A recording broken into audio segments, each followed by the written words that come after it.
White flag under green. In front. Busher. Skinner. Larson trying to around. close.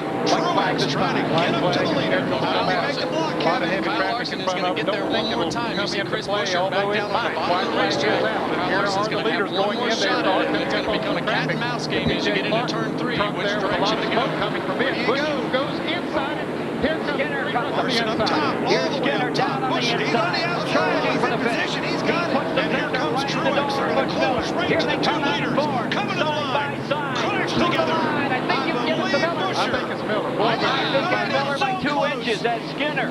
This is the line. Skinner had him there. He had him, but look at the momentum that Miller has as they come to the start-finish line. It's like the Kentucky Derby. Boy, that is close. It's 6 that inches, close. I'd say that is the Larson. 11th race.